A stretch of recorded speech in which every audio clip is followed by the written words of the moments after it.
Boa noite, irmãos. Graça e paz do Senhor Jesus, paz do Senhor, paz de Deus, uma paz, se você quiser, a gente dá aqui. Queria saudar os irmãos, saudar é um negócio da minha idade, né? Saudar os irmãos com a paz do Senhor Jesus. Mas aqueles que estão assistindo pela internet também, recebam o nosso abraço.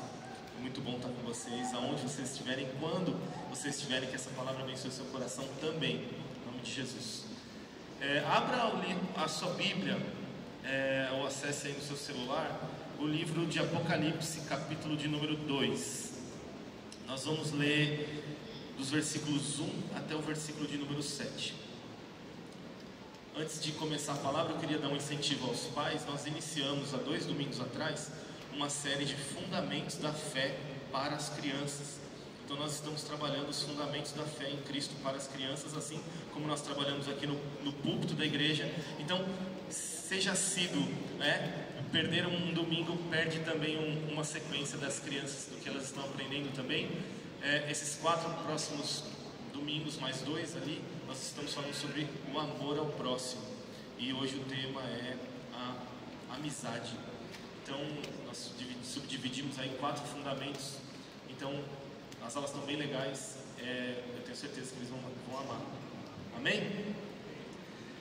Apocalipse, capítulo de número 2, versículo de número 1. Diz assim a palavra do Senhor: ao anjo da igreja em Éfeso, escreva: essas coisas diz aquele que conserva na mão direita as 7 estrelas e que anda no meio dos 7 candelabros de ouro. Conheço as suas obras e as obras que você realiza, tanto o seu esforço como a sua perseverança. Sei que você não pode suportar os maus e que pôs à prova os que se declaram apóstolos e não são, e descobriu que são mentirosos. Você tem perseverança e suportou provas por causa do meu nome, sem esmorecer. Tenho porém contra você o seguinte: você abandonou o seu primeiro amor. Lembre-se, pois, de onde você caiu, arrependa-se e volte à prática das primeiras obras. Se você não se arrepender, virei até você e tirarei o seu candelabro do lugar dele. Mas você tem ao seu favor o fato de que odeio as obras dos nicolaítas, as quais eu também odeio. Quem tem ouvidos, ouçam o que o Espírito diz às igrejas. Ao vencedor darei o direito de se alimentar da árvore da vida que se encontra no paraíso de Deus. Amém. Vamos orar por essa palavra em nossos corações. Senhor, nós nos dedicamos à sua palavra nesse instante. Nós queremos solenemente, Senhor, em comunidade, ouvir a Tua voz, receber a Tua direção, saber, Senhor, a Sua palavra aos nossos corações por meio da Sua palavra revelada. Pai, nós queremos que toda a nossa concentração esteja, Senhor, agora na Sua palavra. Nos tira todas as distrações, Senhor, elimina do nosso meio, elimina das nossas vidas, da nossa mente, do nosso coração, toda e qualquer distração, Pai, que nós possamos estar focados em ouvir aquilo que o Senhor tem a dizer aos nossos corações. Pai, enche o nosso coração com a Tua direção, com a Tua palavra, Senhor, nessa noite, e faz aquilo que o Senhor deseja fazer, em nome de Jesus. Amém. Amém. Meus irmãos, algumas semanas atrás eu venho meditando sobre esse texto e eu gostaria muito de compartilhar com os irmãos. O primeiro motivo é que sempre tem uma dúvida no meu coração com relação a esse assunto. Sempre que nós falamos em primeiro amor, eu lembro daquela música, tá? Eu vou revelar novamente a minha idade de cristão. Quero voltar ao início de tudo, encontrar-me contigo, Senhor. Alguns poucos lembraram aí, né, Senhor? Quero rever meus conceitos e valores, eu quero reconstruir.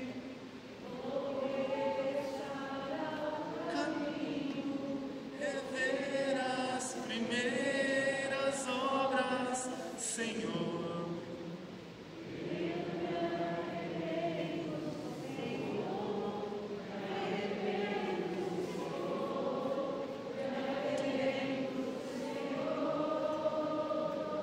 Eu sempre lembro dessa música, sempre.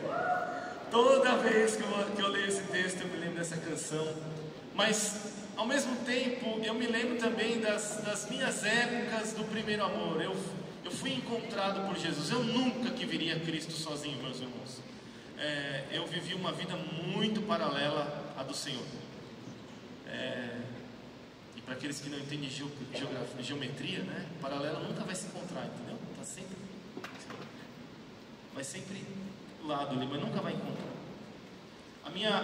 Meus pais, eles tinham outras intenções. Meu pai queria que eu fosse engenheiro. Ele queria que eu me desse bem na vida, que eu fosse... Quando eu falei que eu queria ser pastor, ele quase me jogou fora de casa. Mas eu vou dizer para vocês, irmãos, que eu tenho a melhor vida que você pode imaginar. É porque eu posso, com a minha vocação, servir ao Senhor de todo o meu coração, com toda a minha vida, com todo o meu tempo. E ainda por cima, eu confundo muito essa questão da minha vida, de manter a minha vida com a missão de Deus. Eu me perco um pouco nesse processo. Eu acho que é um dos benefícios de você se entregar totalmente ao Senhor. Você perde o que é do Senhor e o que é seu. Você fica confuso de vez em quando, tem algumas crises. Mas quando o Senhor me encontrou, eu tinha 15 anos de idade, eu ia fazer 16 anos, foi no final do ano de 1996. E foi muito impactante, foi muito, muito forte, muito, muito precioso esse momento para mim. E o primeiro amor para mim representa uma lembrança muito boa de todas as coisas boas que eu vivi quando o Senhor Jesus me encontrou perdido, pecador, afundado num mar de tristeza, de depressão, enfim, de uma série de questões que Ele ao longo do tempo foi limpando da minha vida. E ao mesmo tempo que eu queria o Senhor 24 horas por dia, 7 dias da semana, eu não saía da igreja, eu ia segunda, terça, quarta, quinta, sexta. Eu queria saber quem era esse Deus que tinha me encontrado e de alguma forma mexido com o meu coração. E eu estou falando tudo isso porque tem um pouco a ver, né, com a história. Eu não gosto muito de contar meus testemunhos pessoais, assim, só para os íntimos. Mas foi muito importante para mim esse período, no sentido de perceber uma intensidade da parte de Deus na questão da busca ao Senhor. Mas ao mesmo tempo eu fazia muitas besteiras, muitas coisas que não estavam de acordo com a palavra, porque eu não tinha o conhecimento que eu tenho hoje. Eu não tinha a maturidade que eu tenho hoje. E muitas das escolhas que eu fiz lá atrás, eu não teria feito se eu tivesse o conhecimento e a maturidade que eu tenho hoje. Então isso me dá um bug na cabeça. Eu fico assim, meu Deus, o que seria esse convite do Senhor Jesus à sua igreja, a igreja de Éfeso, para voltar ao primeiro amor, sendo que sim, a busca, a intensidade, a coração, o relacionamento era muito intenso, e a gente vai perdendo um pouco disso, não deveria, mas vai perdendo um pouco disso na caminhada cristã. Mas, ao mesmo tempo, cheio de maturidades, né? Eu não sei vocês, mas eu cantava aquela música, sabe aquela música? Aquela música que fala que o Senhor trabalha, é meu, somente meu, todo o trabalho. E o seu, gente, eu tô... Ai, amém, os irmãos estão comigo. Eu cantava essa música como se fosse eu. Eu cantava para Deus assim, olha que prepotência. Deus, pode deixar o trabalho comigo. Veja como era trabalhador, irmãos. Pode deixar o trabalho comigo, porque eu sei que eu vou fazer, e pode deixar que eu faça, eu aconteça, eu sei tudo. Até que o Senhor me mostrou que na verdade era uma canção que o Senhor Deus estava cantando para mim. Para eu entender que eu que era o pequeno naquela história. Ou seja, muitas arrogâncias pequenas ainda permeavam meu coração. Eu achava que eu era alguma coisa. Então eu sempre fico em choque quando alguém me fala sobre isso. Deus está chamando você ao primeiro amor. Eu me lembro de toda aquela intensidade, mas ao mesmo tempo eu fico pensando, meu Deus, mas eu falava tanta besteira. Eu fiz algumas coisas que eu não devia ter feito. Será que é isso que Deus estava exigindo da igreja de Éfeso? Então essa é a questão principal. O que são primeiras obras? Será que aquelas obras infantis que eu fazia quando eu tinha 16 para 18, 17 anos, e quando eu tinha acabado de ser encontrado pelo Senhor, muitas delas envolto a arrogância, a prepotência, achando que eu era bom o suficiente para fazer aquelas coisas, mas depois o Senhor foi me ensinando e foi quebrando meu coração, dizendo, você não é bom, eu é que sou bom, e você é bom porque eu sou bom. e porque a minha bondade repousa sobre você, mas sem mim você não pode fazer coisa alguma. Isso é maturidade. Você reconhece que é incapaz diante de Deus de realizar muitas coisas. Eu não sei vocês, mas eu me sinto incapaz em muitas situações da minha vida. Todo tempo eu me sinto incapaz de realizar algumas coisas, e eu sempre preciso recorrer à dependência do Senhor. E obviamente que não é isso que o texto está dizendo, e é por isso que é importante a gente entender o contexto que estava acontecendo ali, porque o Senhor Jesus escreve essas cartas às igrejas asiáticas ali, naquele tempo, naquele contexto, e o que ele queria falar. Então, eu separei aqui alguns contextos que são importantes que a gente entenda antes de mergulhar no texto, especificamente versículo a versículo, porque é importante que nós passemos a caminhada da igreja de Éfeso. É a primeira carta descrita no Apocalipse de Jesus, o próprio Cristo, falando às suas igrejas como Senhor. Ela é a primeira de 7. Existem duas linhas, algumas linhas teológicas, duas assim mais fortes linhas teológicas sobre esse texto, que entendem que essas cartas eram cartas pontuais para as igrejas daquela época e igrejas de todo o período, de todo o tempo, independente da geração que essa igreja aconteceria. E existem algumas correntes teológicas que acham que são cartas a gerações de igrejas, né? Igrejas em tempos específicos.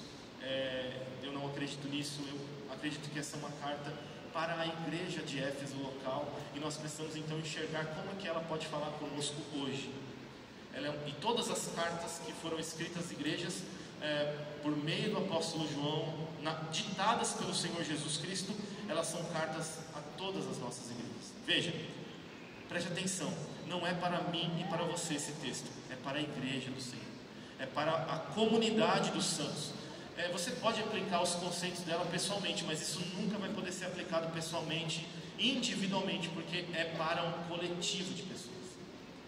As orientações aqui é para um povo, não é para uma pessoa específica. Esse é um grande câncer do evangelho moderno. Reduzir toda a palavra de Deus, todo o evangelho ao indivíduo. Na verdade, nós temos trabalhado ouvindo isso enquanto estudamos a carta de Efésios, que o Senhor ele chama uma igreja, um povo. Somos nós, irmãos. E se der errado, somos nós. E se der certo, somos nós, e a glória é de Deus. E se der errado, somos nós, e a culpa é nossa. Simples assim.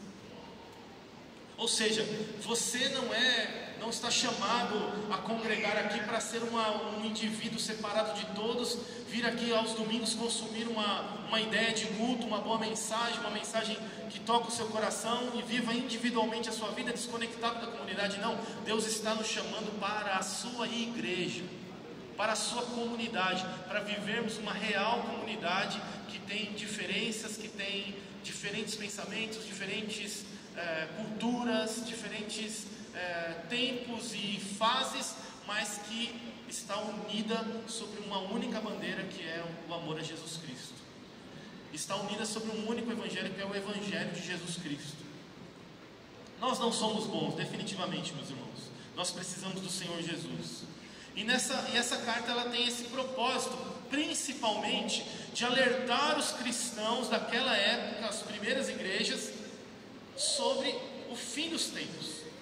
Então há duas frases que as pessoas sempre falam quando falam sobre o fim dos tempos. A primeira é sobre os últimos dias e sobre os fins dos tempos. Tem duas expressões que são importantes a gente distinguir aqui. Essas cartas elas querem alertar a igreja para os últimos dias. Como seriam os últimos dias e como a igreja precisaria viver nos últimos dias. E quando a gente fala últimos dias, é sim naqueles dias em que estão profetizados e descritos na palavra de Deus, que seria a consumação de todo o plano de Deus no retorno do nosso Senhor Jesus. Esse é o propósito dessa carta. E então eu coloquei aqui a cidade. É importante a gente entender um pouquinho, além desse contexto literário, do porquê que ela foi escrita. Eminentemente antes, o apóstolo João, exilado na ilha de Patmos, ele tem a visão do trono do Senhor, da visão de Jesus glorificado. Isso é proposital, é escrito propositalmente para dizer quem é o Jesus que vai falar à sua igreja. Então, se você ler do versículo 9 até o versículo 20 do capítulo 1, você vai ver quem é o Jesus que vai falar à sua igreja. E é aterrorizante. Sua língua como uma espada de fogo e trovões dos seus olhos saem relâmpagos. Você ficaria assustado se deparasse com um ser desse falando com você. Mas ele está ali descrevendo as qualidades de quem era o Jesus que falaria com a sua igreja. E eu já vou dizer para vocês quem é esse Jesus. Ele está vivo. É o Jesus que vive hoje, é o Jesus ressurreto. Ele está dando autoridade. Não é o Jesus que morreu na cruz como um cordeiro para purificar o seu povo do seu pecado, imolado, morto, humilde. Não, é o Jesus ressurreto, detentor de todo o poder. A mão direita de Deus é o próprio Senhor. Ele é a mão do governo de Deus. Ele é aquele que está governando o universo junto com o seu Pai. É esse Jesus que está falando com a igreja. Então não é ninguém aqui, nada mais, nada menos do que aquele cordeirinho manso. Não, é esse Jesus que está falando com a igreja aqui. Isso é muito importante. A igreja de Éfeso era uma igreja extremamente estratégica, pois ficava numa metrópole que era conhecida como uma metrópole asiática. Tem muitas informações que estão correndo aqui, vamos ver se a gente fala tudo. É muito importante para nós entendermos esse primeiro amor. Era uma rota comercial, como todos sabem. Era comumente chamada de metrópole da Ásia, né? Uma cidade dedicada ao império dos romanos, ou seja, além de toda a parte da governança de Éfeso dedicada a Roma, também tinha todas as questões religiosas, né? Era o principal templo de Ártemis, né? Que para aquelas pessoas que estavam lá naquela localidade era Ártemis, mas para os romanos era Diana. Então era a mesma divindade que era adorada naquele lugar, mas assim com algumas diferenças, porque os romanos tinham um sistema de dominação que não tolhia a cultura das pessoas que eles dominavam. Eles tinham um interesse econômico político, então eles não tinham muito problema com a religião que as pessoas faziam naquela época. Então eles deixavam as pessoas, eles simplesmente associavam, faziam um sincretismo dessa religião com a sua religião e acabavam juntando e faziam alguma coisa. Por isso o templo de Diana, que era conhecido lá pelos romanos, era naquela região antes dos romanos conhecidos como a deusa Ártemis, mas as duas deusas tinham as mesmas funções, né? Deusa da caça, deusa da natureza, mãe de todos, era deusa feminino, né? Uma das marcas, né, dessa passagem foi quando o apóstolo Paulo prega em Éfeso. Os comerciantes daquela região começam a perder venda, porque eles vendiam miniaturas, né, dos deuses, principalmente de Diana. Então, em Atos capítulo 19, você vai ver esse episódio dos comerciantes querendo: Paulo, para de pregar isso aí, porque tá caindo minhas vendas aqui, está afetando minha economia aqui, eu tô deixando aqui de ganhar com o meu sustento, porque tinha um sustento religioso. Era uma cidade extremamente religiosa. Ela foi pastoreada, a cidade, né, tinha, como eu falei, o maior templo de Diana para os romanos. Então isso é muito significado, tem muito significado para aquilo que nós vamos falar. A igreja, como eu falei, era uma igreja estrategicamente colocada num lugar onde, por conta dessas rotas comerciais, era uma grande estratégia missionária para que o mundo todo conhecesse o Senhor Jesus a partir dali. Então o apóstolo Paulo, na sua segunda viagem missionária, ele é impedido de ir para Éfeso naquela ocasião. O Espírito fecha as portas mesmo, mas na terceira ele vai e permanece 2 anos na cidade de Éfeso. Percebam que 2 anos era mais ou menos o tempo que o apóstolo Paulo levava para formar pastores. É comum que esses pastores que andavam com o apóstolo Paulo, pastores assim que eu digo presbíteros, né? Hoje entendido como pastores para nós, né? Ela foi pastoreada por Timóteo, logo depois que Paulo saiu, ela foi pastoreada por Timóteo, e posteriormente a Timóteo, segundo os pais da igreja, pastoreada também pelo apóstolo João. Era importante. Por que eu estou citando isso, tá, gente? É porque é importante para aquilo que nós vamos falar. E tem a ver com o primeiro amor. Quando a gente olha para o apóstolo João, você assim, obviamente liga o João ao amor, né? Então, se você ler as epístolas de João, 1 João, 2 João, 3 João, você vai perceber que o amor é um tema específico dessa carta. Inclusive alguns eruditos das escrituras dizem que o apóstolo João endereçou 1 João, a carta de 1 João, a Éfeso, especificamente. E também que a carta aos Efésios, que o apóstolo Paulo escreveu, não era simplesmente uma carta aos Efésios, mas uma carta a todos os cristãos espalhados pela Ásia Menor. Então, tem aí seus joguinhos aí de história, é importante a gente entender isso. E qual era o cenário em que, no tempo em que essas palavras estavam sendo escritas por Jesus, foram ditas? Havia uma forte oposição aos cristãos, provavelmente haviam complôs para que os cristãos não comprassem nem vendessem naquela época. Inclusive, isso possivelmente afetou o próprio apóstolo João na revelação do Apocalipse, quando ele fala que somente aqueles que têm a marca da besta poderiam comprar e vender. Porque naquela época, o fato de você ser cristão em Éfeso, era impossível, entre aspas, assim, quer dizer, não é impossível, mas era difícil você comprar e vender, você assim, estar ativo economicamente naquela região, por conta de você se declarar cristão. Porque também tinha a oposição daqueles que eram os economistas da fé, não sei se a gente fala assim, mas aqueles que ganhavam dinheiro por conta da religião. Havia uma forte oposição. Essa oposição, segundo alguns pais da igreja, eu não tenho aqui citar alguns, né, mas eu poderia, mas alguns pais da igreja, em alguns dos seus escritos, relatam inclusive perseguições de violência física. Então havia uma restrição econômica. Imagina você sair daqui amanhã, hoje, e falar assim: ó, você é cristão? Você não pode aqui, não vou te vender carne, eu não vou te vender alimento. Não. Você tem lá o seu comércio, você trabalha, você é cristão? Sou. Você ama Jesus? Amo. Então eu não vou comprar de você.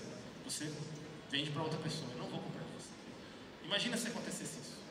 Era mais ou menos isso que estava acontecendo. Então eles não podiam comprar e vender. Então tinha fome, possivelmente em alguns irmãos. Violência física. Então esse era o cenário da igreja de Éfeso que encontra essas palavras de Jesus, tá? Não é um cenário assim confortável como o cenário nosso hoje. Gente, nós vamos sair daqui hoje e nós vamos para nossas casas. Antigamente a gente falava assim: nós vamos assistir Fantástico, né? Hoje já nem o pessoal não assiste mais Fantástico, né? Tá tudo YouTube, né? Mudou muito, é streaming, né? Mas a gente falava no culto, né? Irmão, você vai assistir seu Fantástico, né? Vai ver os gols do Brasileirão e tal.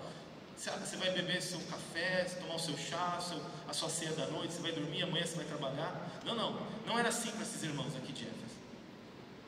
Eles estavam sob forte perseguição, sob forte oposição à sua fé. Quando nós falamos de primeiro amor, então é nesse cenário que o primeiro amor é exigido. Enfim, outra coisa que estava acontecendo era uma invasão de falsos líderes, pessoas que se denominavam apóstolos, que eram às vezes judeus convertidos ao judaísmo, mas queriam penetrar, infiltrar no cristianismo ali, principalmente nas igrejas, para desviar as pessoas do seu caminho ali de fé, da doutrina dos apóstolos, daquilo que estava sendo pregado pelos apóstolos. Então havia falsos mestres. Nesse caso aqui, especificamente em Éfeso, ele dá o nome de Nicolaítas. Vocês viram que um dos pontos positivos que Jesus fala sobre essa igreja, um elogio, vocês odeiam as obras dos Nicolaítas. Então, há duas possibilidades aqui para esses Nicolaítas, tá? Uma é que eles eram discípulos de um certo, não sei o que, Nicolau, né, que, enfim, também convertido ao judaísmo e também desviando-os, colocando heresias dentro da igreja de Éfeso. Mas a principal característica, além do desvio deles, heréticos, de outras teologias, de outras coisas que não concordavam com as escrituras, era também o reforço à imoralidade. Irmãos, prestem muita atenção nisso. Isso me chamou muita atenção quando eu estava estudando esse texto. Uma característica dos Nicolaítas, em uma das visões, em uma das vertentes históricas, era que, além dos desvios teológicos deles, ou seja, que os ensinos deles não apontavam para Cristo, não apontavam para as Escrituras, para os ensinos dos apóstolos, era um reforço da imoralidade como um todo. É diferente do que nós vivemos hoje. Então, quando eles falam, vocês são contra as obras dos Nicolaítas, o Senhor está apontando para esse cenário de reforço à imoralidade por parte dos líderes religiosos das igrejas daquela época, e principalmente dos nicolaítas. Isso é um alerta para as nossas igrejas. Nós precisamos buscar um ambiente seguro, de pureza, onde as pessoas são fiéis à palavra do Senhor e a sua conduta está adequada à palavra do Senhor. Havia uma tolerância por parte dos nicolaítas à imoralidade. E uma outra visão, na verdade é o bispo de Trento, é o que eles chamam de Trento, escreveu que os nicolaítas, além de serem essas pessoas, eles eram chamados de nicolaítas por causa da palavra Nicolaus. Nicolaus significa destruidor do povo. Preste atenção nisso, irmãos. Preste muita atenção nisso, porque é sobre isso que o primeiro amor vem reforçar. Quando Jesus nos chama ao primeiro amor, Ele não está nos chamando individualmente ao primeiro amor. Ele está nos chamando como igreja ao primeiro amor. E os nicolaítas destruíam o povo, não eram pessoas específicas.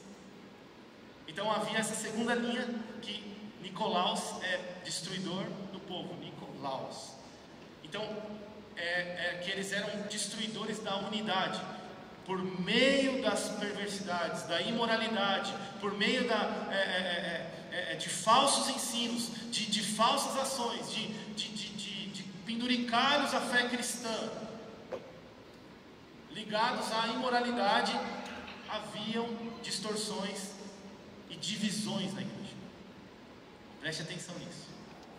Esse era o cenário da igreja. E nesse cenário, como é que Jesus se apresenta a essa igreja, meus irmãos? No versículo 1, ele diz assim: eu sou aquele que tem as 7 estrelas na mão e ando entre os candelabros. Isso é incrível, irmãos. No meio desse cenário de caos, de violência, de violência religiosa, de violência física, econômica, de restrição, discriminação social em relação aos cristãos, Jesus fala assim: eu sou aquele que tenho as 7 estrelas na mão e ando entre os candelabros. Eu não sei vocês, mas em algum momento da minha caminhada cristã, meus irmãos, eu vivi o críticozinho da igreja. Não sei vocês, mas eu começava a igreja evangélica brasileira, a igreja evangélica brasileira.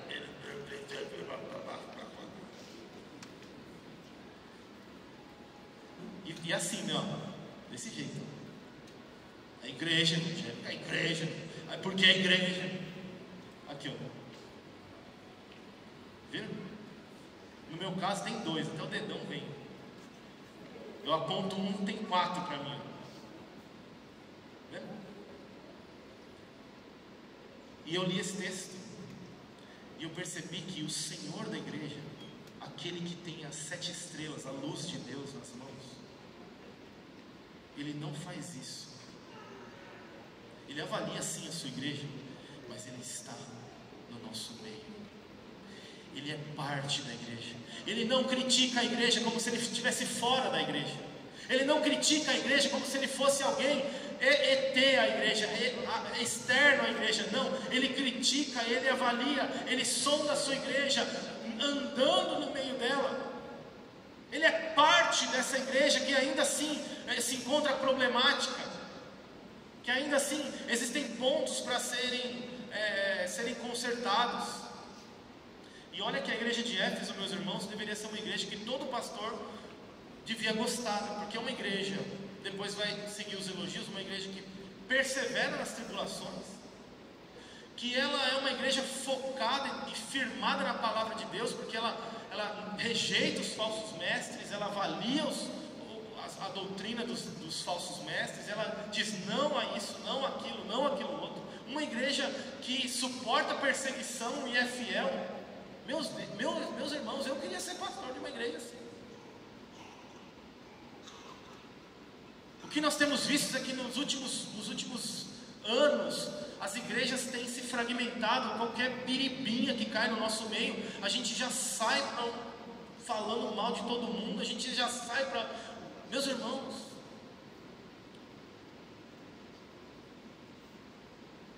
a igreja de Éfeso era uma igreja exemplar, uma igreja extremamente fiel, forte.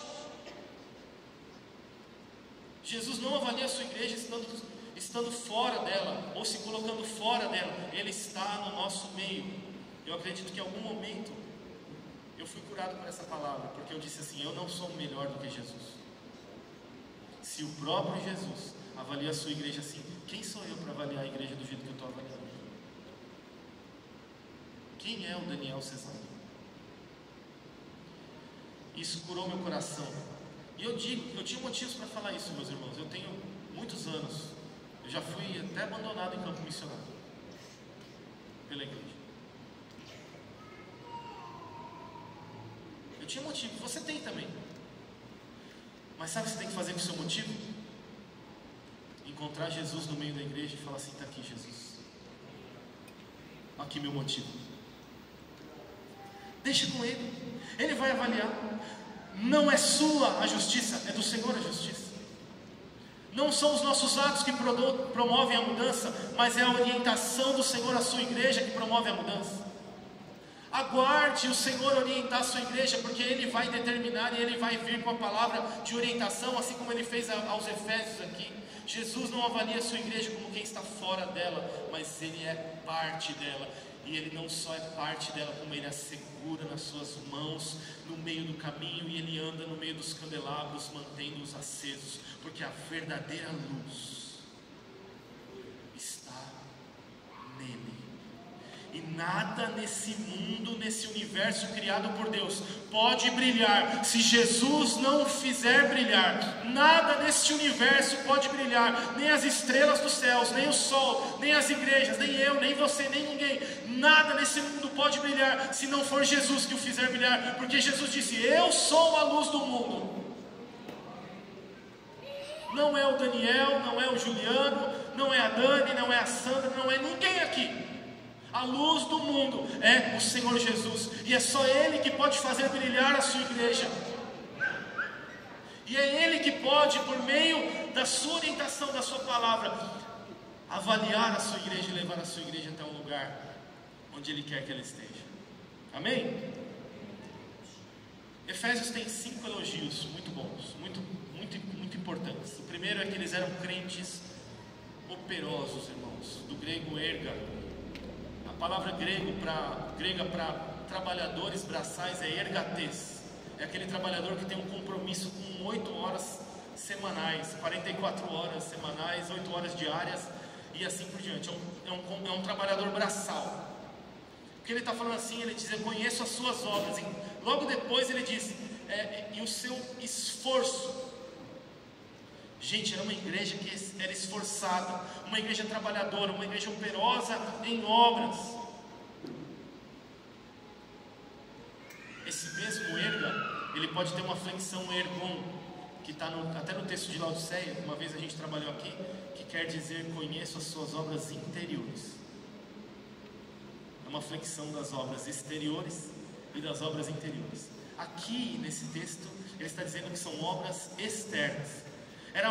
Era notório o trabalho dos Efésios, meus irmãos. Eles eram crentes que trabalhavam ativamente na obra do Senhor, na região ali, onde eles estavam plantados. Esse é o primeiro elogio. Eu sei o que você tem feito. Eu estou vendo o seu esforço. O Senhor Jesus está dizendo à sua igreja: eu estou vendo o seu esforço. Segundo elogio é que eles eram crentes persistentes. Desde as pregações de Paulo em Atos 19, a oposição só crescia frente aos crentes em Éfeso. Todos os tipos de oposição, mas eles permaneciam firmes. Meus irmãos, você tem 2 características que os cristãos nos nossos dias precisavam ter: lealdade e fidelidade. Essas são 2 características importantes que estão juntos à persistência dos Efésios. Eram leais, eram persistentes na fé. O terceiro elogio é que eles eram crentes ortodoxos, é uma palavra difícil, né? Mas crentes voltados à Escritura, à Palavra de Deus. Ele diz no versículo 2 e 3, ele fala assim: conheço as suas obras que você realiza, tanto o seu esforço como a sua perseverança. Sei que você não pode suportar os maus, e que pôs à prova os que se declaram apóstolos e não são, e descobriu que são mentirosos. Você persevera, você tem perseverança e suportou as provas por causa do meu nome, sem esmorecer. Eram crentes que provavam as palavras daqueles que os ensinavam, que liam as Escrituras, que estavam objetivados aqui, todas aquelas práticas dos nicolaítas fossem reveladas, fossem expostas, porque como é que um nicolaíta poderia ensinar sobre a pureza se ele praticava a imoralidade ou reforçava a imoralidade? Vejam, eram crentes que pensavam, meus irmãos, porque é muito incoerente nós estamos aqui falando sobre o amor de Deus, falando sobre a graça de Deus, sobre tudo que Deus pode fazer conosco, se a nossa vida, nosso testemunho for um sepulcro de morte, de podridão, de ações imorais. Se tem uma coisa que tem tomado a imoralidade na igreja, é a questão da pornografia, meus irmãos. A pornografia tem destruído líderes, homens, casamentos, famílias. Se existe um obstáculo hoje que nós pudéssemos chamar, isso é um obstáculo relevante à igreja de Deus nos nossos dias sobre a imoralidade, é a pornografia. A pornografia é a porta aberta, meus irmãos, para todos os abusos que se acometem, de crianças a mulheres, a homens, a todo tipo de pessoas. Porque a concupiscência dos nossos olhos, chega uma hora que nós não conseguimos mais impedir, aquilo passa para as nossas ações. Isso é que os efésios estavam medindo. Eles estavam: vocês são hipócritas, vocês ensinam a verdade da palavra de Deus, mas vocês são safados, vocês procuram imoralidade sexual, os prazeres da carne. Um homem que carrega a palavra de Deus, um homem que carrega o ensino da Escritura de Deus, assim como Paulo, Timóteo, os apóstolos e muitos outros que foram boas testemunhas, não brincavam com isso. E nós estamos brincando muitas vezes, muitos dos nossos líderes têm brincado com isso na igreja evangélica brasileira, achando que são verdadeiros deuses das suas igrejas. Só há um Deus e um mediador entre nós e o nosso Deus, Jesus Cristo homem, não há outro. O apóstolo Paulo diz isso em 2 Timóteo. Há um só Deus e mediador entre Deus e os homens, a saber, Jesus Cristo, o homem. Nenhum de nós aqui somos sacerdotes uns dos outros. Todos nós aqui somos os próprios sacerdotes por meio de Jesus. Uma igreja ortodoxa, firmada nas Escrituras. A unidade da igreja, meus irmãos, é inviolável, assim como a Trindade é inviolável. E era sobre isso que os efésios estavam buscando, porque haviam aprendido corretamente do apóstolo Paulo. Meus irmãos, anos depois, o bispo Inácio de Antioquia escreveu aos membros da igreja em Éfeso: todos vocês vivem de acordo com a verdade, nenhuma heresia existe entre vocês. Certamente vocês nem mesmo ouvem alguém que fala qualquer coisa que se não diga a respeito de Jesus Cristo.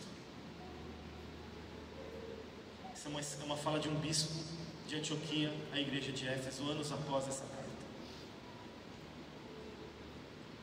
No versículo 4, essa igreja de tantos elogios, tão desejada, recebe uma advertência. E a advertência é essa: vocês abandonaram o primeiro amor. Como, Senhor? Essa é a pergunta. Como uma igreja dessas, como uma igreja que tem esse histórico, como uma igreja que recebeu todos esses pastores, que vive dessa forma, que é elogiada nesse nível pelo Senhor Jesus em persona, pode ter abandonado o primeiro amor? A pergunta é: se eles abandonaram, que direi eu?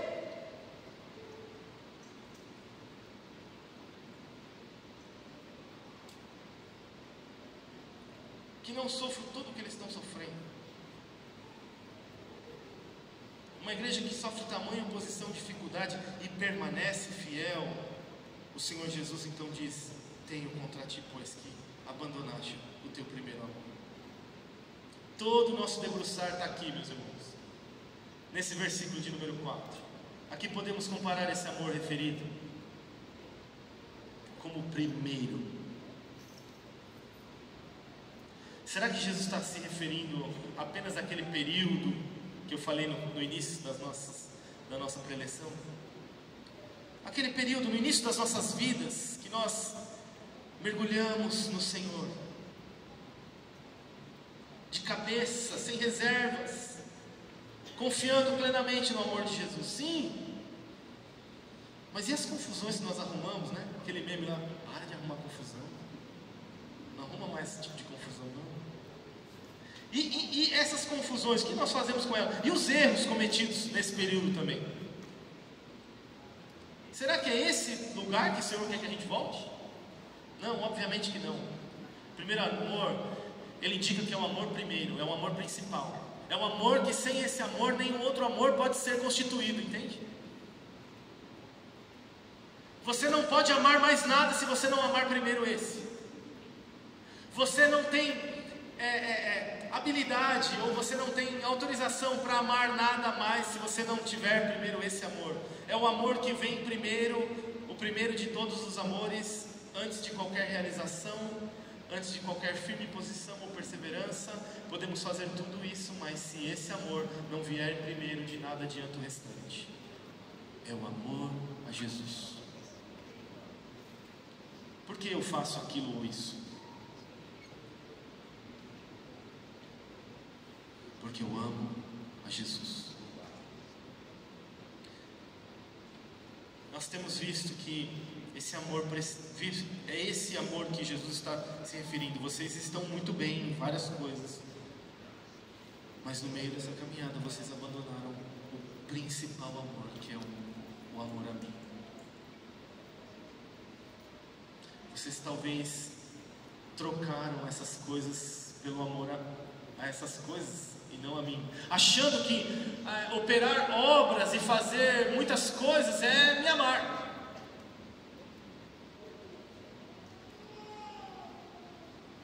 Nós temos aprendido, irmãos, ao longo das semanas, desses meses que passaram, que os crentes mais operosos, mais trabalhadores, mais fervorosos são os primeiros a abandonar esse principal amor. Há uma facilidade muito grande em você trocar as suas obras do seu serviço pelo amor a Jesus. Aquilo que você faz pelo amor a Jesus. Abandonar esse amor principal, essencial, que precisa permear todas as coisas da vida da igreja, do Jesus ressurreto. Agora não mais o Jesus Cordeiro está falando conosco, agora é o Jesus ressurreto. É o amor de marido e mulher quando se conhecem, mas com o conhecimento e a maturidade acumulados em vários anos. É a paixão dos primeiros dias com a sabedoria e o conhecimento dos últimos dias. Existem dois tipos de crente. Existe o crente velho, porque a esse ponto aqui, existe uma geração de mais ou menos 35 anos da igreja de Éfeso.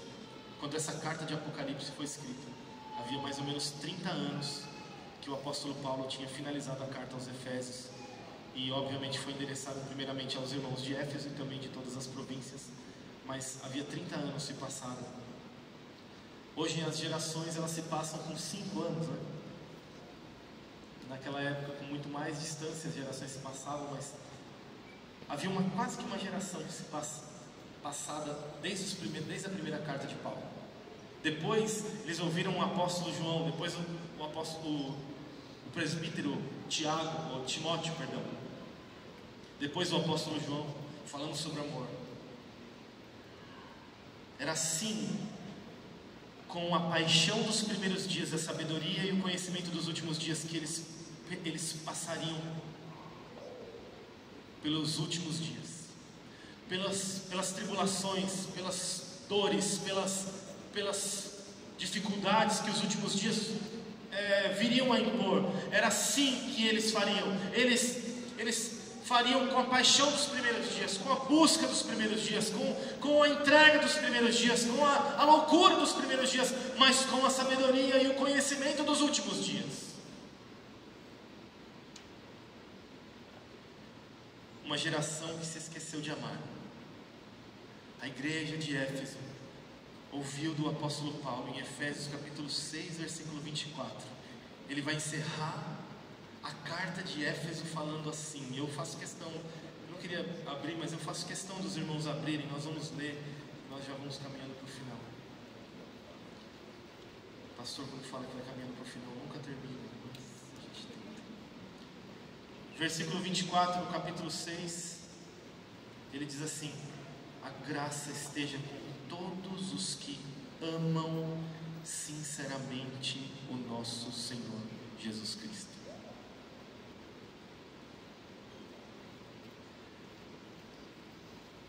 Não parece interessante que o Senhor Jesus diz: vocês abandonaram o primeiro amor? Era essa geração que havia abandonado o primeiro amor. Uma igreja exemplar, uma igreja incrível, uma igreja cheia da perseverança, cheia do poder de Deus, cheia dos atos de bondade, dos atos de justiça, uma igreja cheia da doutrina, cheia da palavra, mas que em 30 anos mais ou menos, após essa advertência do apóstolo Paulo, a nova geração havia se esquecido desse amor incorruptível. O que é o amor incorruptível? É o amor do Senhor por nós. Por que Jesus estava exigindo um amor da igreja de Éfeso, se nós só podemos amar se formos amados pelo Senhor? É muito interessante a figura que um dos bispos da igreja, das primeiras igrejas, dos pais da igreja, faz a esse texto de Éfeso. Ele diz assim que no meio desse processo, a igreja se empenhou com vigor, mas sem esse amor. Ela resistiu com coragem, mas sem amor. Ela examinou a mensagem dos seus mestres, mas não tinham o principal amor em seus corações. Todo o trabalho se torna enfadonho quando não é um trabalho de amor. Se ele for um trabalho de amor, o amor a Jesus, que vem do amor dele por nós, ele não se torna enfadonho. E muitos de nós na igreja estamos perdendo essa relação. No versículo 5, ele conclui esse ensino dizendo: lembre-se, pois, de onde você caiu, arrependa-se e pratique as primeiras obras. Meus irmãos, nós vivemos uma geração que tem medo do passado. O passado parece um monstro para a nossa geração. Eu não sei se é porque nós vivemos uma teologia, parece que quer afagar o ego das pessoas, ou se elas não têm resistência para lidar com as questões que foram lá no passado. Mas o que o Senhor Jesus em persona está dizendo para essa igreja é: olhe para trás.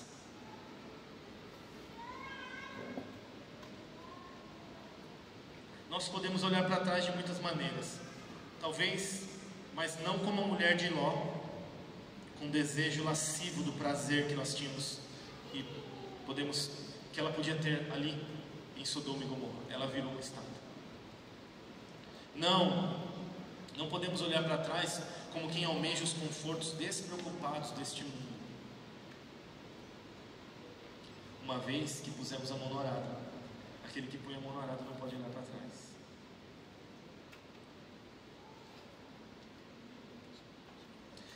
Sim, nós podemos olhar para trás ao longo do caminho que o Senhor nos conduziu. E esse é o mínimo que a gratidão pode fazer sobre alguém. É olhar para trás e falar assim: até aqui o Senhor me conduziu. Até aqui o Senhor me abençoou. Olha quantas coisas Ele fez por mim. Olha quantos livramentos Ele já me deu. Olha quantas graças Ele já derramou sobre a nossa vida. Olha onde nós estávamos e onde Ele nos colocou. Olha o lugar de lodo, de charco que nós estávamos e olha onde Ele nos colocou. O Senhor Jesus está dizendo: olhe para esse lugar e lembre-se de onde você perdeu o amor por mim enquanto persevera. Onde você perdeu o amor por mim enquanto trabalha, onde você perdeu o amor por mim enquanto você é aplicado na doutrina. Olhe para trás e veja onde você perdeu isso. A segunda orientação dessa conclusão do Senhor Jesus à igreja de Éfeso é: retorne a esse lugar, volte para lá, volte para o início. Volte para aquele lugar onde a cruz era mais importante do que o carro. Volte para aquele lugar onde a cruz era mais importante do que o namorado. Volte para aquele lugar onde a cruz era mais importante do que o marido, do que a esposa. Onde a cruz era mais importante do que a casa. Onde a cruz era mais importante do que o emprego. Onde a cruz era mais importante do que qualquer coisa que existe nos nossos dias. Volte para esse lugar. Porque é nesse lugar que haverá luz. A luz de Jesus vem porque a madeira queima, meus irmãos.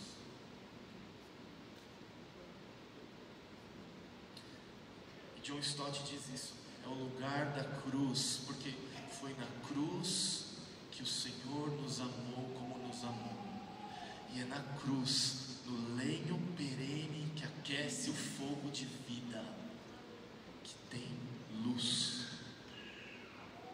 Nessa conclusão, meus irmãos, o Senhor Jesus dá uma advertência muito grave a essa igreja. Ele diz: se vocês não se arrependerem, eu moverei o seu candelabro de lugar. Tá, mas e o que isso tem a ver comigo? A luz da nossa igreja desaparecerá quando recusamos o amor de Cristo, quando não nos movemos por esse amor sincero. A igreja não tem luz sem o amor primeiro. A igreja não tem luz sem o primeiro amor. A igreja não tem luz. Os prédios podem permanecer, os pastores podem continuar pregando o evangelho, essas luzes do palco podem ser ligadas, mas se rejeitamos essa advertência de voltarmos ao amor mais sincero por Jesus, ou fazermos qualquer coisa que fizermos, teremos a nossa luz apagada, o nosso candelabro será removido diante do Senhor.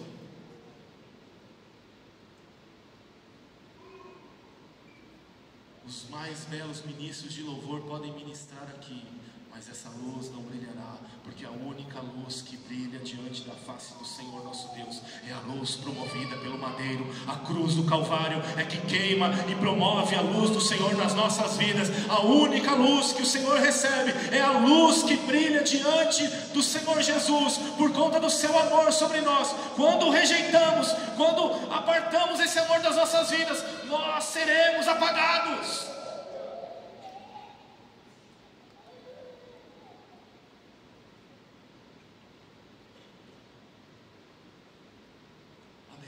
Ao vencedor darei de comer da árvore da vida que fica no meio do jardim. Meus irmãos, essa é a promessa mais firme que você pode ter na sua vida. Eu acho que você não ouviu uma promessa tão firme no meio da sua semana igual essa. Ao vencedor darei a comer da árvore que fica no meio do jardim. 1 João capítulo 4, versículo 19: nós amamos porque Ele nos amou primeiro.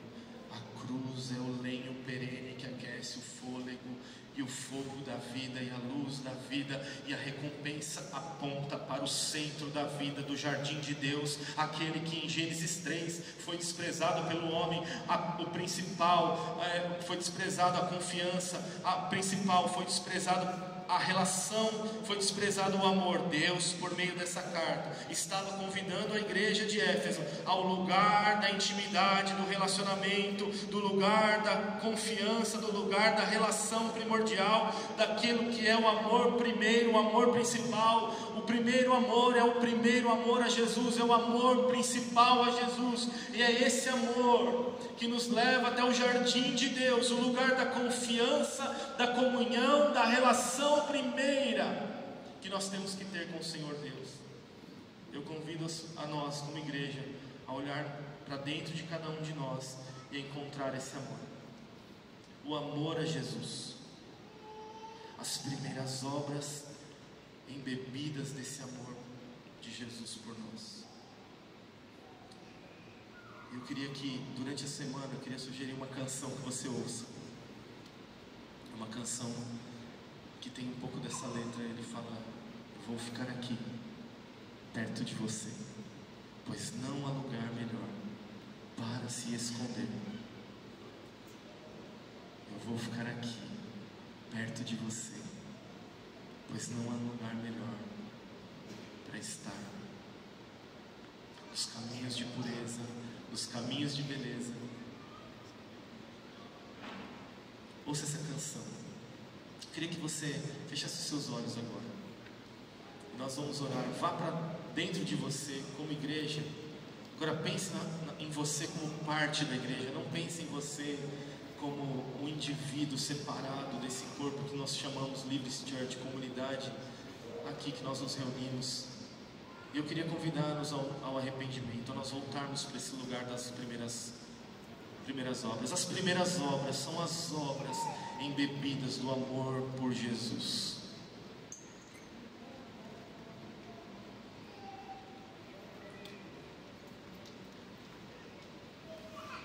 E quando chegamos nesse lugar, o convite é o arrependimento, meus irmãos. Não existe outro convite a nós como igreja a não ser nos arrependermos por tanta negligência a esse amor tão maravilhoso.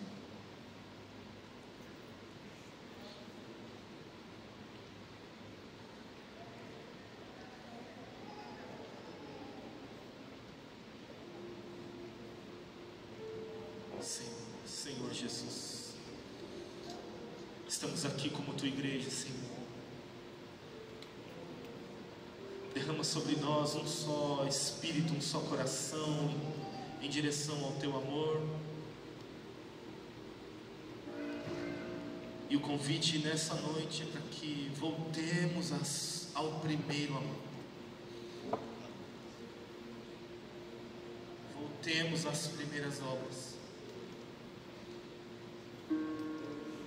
Quantos irmãos aqui têm tantos anos de caminhada, como lembraram aqui comigo dessas canções?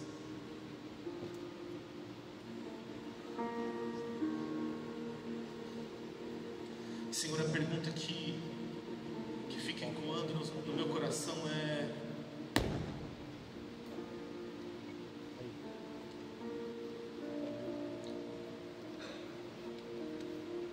Senhor, onde caímos? Onde abandonamos esse amor, Senhor? Onde deixamos o Senhor pelo serviço? Onde deixamos o Senhor pelo ministério? Onde deixamos o Senhor pelo status? Onde deixamos o Senhor por qualquer outra coisa? Onde foi, Senhor? Mesmo praticando atos de justiça, cuidando dos órfãos e das viúvas, mesmo entregando toda a nossa vida, Senhor, se não houver esse amor primeiro, principal, de nada isso tem valor. Senhor, por isso nos leva até esse lugar, Senhor, onde que nos movemos e existimos por causa do teu amor por nós. E o amor tudo suporta, tudo crê, tudo espera. No amor não há ansiedade, Senhor. No amor não há medo, não há desespero. No amor tudo crê. Por isso teu servo, o apóstolo Paulo, Senhor, disse aos Efésios, enquanto terminava a sua carta: todos os que o amam sinceramente, com um amor incorruptível, e o único amor incorruptível que nós conhecemos é o teu amor por nós, porque o nosso amor é corruptível, Senhor. Nós não conseguimos amar o próximo como o Senhor nos ama de fato muitas vezes, e precisamos correr para o teu amor e abraçar o teu amor, Senhor, e ficarmos lá até sermos totalmente preenchidos desse amor, para fazermos alguma coisa nesse mundo, Senhor, porque nós não conhecemos outro amor primeiro, outro amor principal, a não ser o seu amor por nós, o amor que entregou a sua vida morrendo na cruz do Calvário para cada um de nós. Deus, e nós queremos voltar a esse amor em tudo que fizermos. Queremos nos lembrar, Senhor, deste amor, desta cruz em tudo que fizermos, Senhor.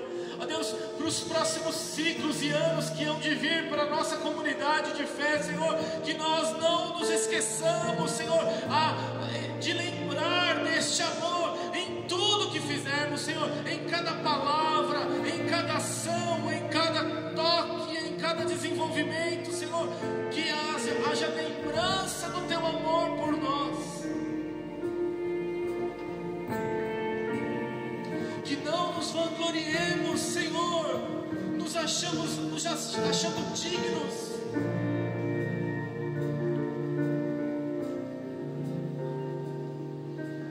que possamos, Senhor, nos abandonar nesse amor. Eu vejo a figura de Maria aos pés do Senhor, ouvindo a sua voz sem reação, sem argumento.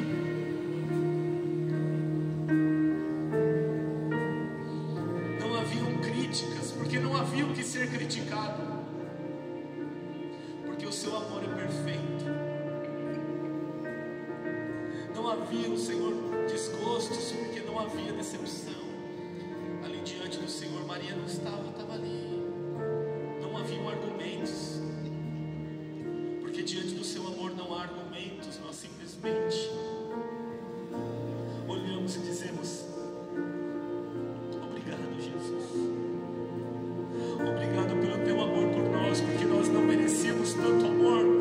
Senhor, que este amor, o primeiro amor, invada os nossos corações como comunidade de fé. Isso possa ser uma realidade prática em nossos dias a dias, Senhor. Ó Deus, olharmos para o teu amor antes de qualquer outra ação, antes de qualquer outra perseverança. Nós nos arrependemos por abandonar esta relação primordial do jardim, onde há o conhecimento da vida, a árvore da vida, onde há o conhecimento da vida eterna.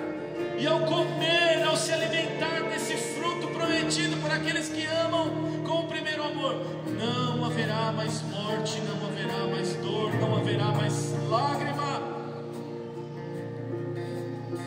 Que esta graça venha sobre nós como igreja, e como nós, como parte da sua igreja, nós possamos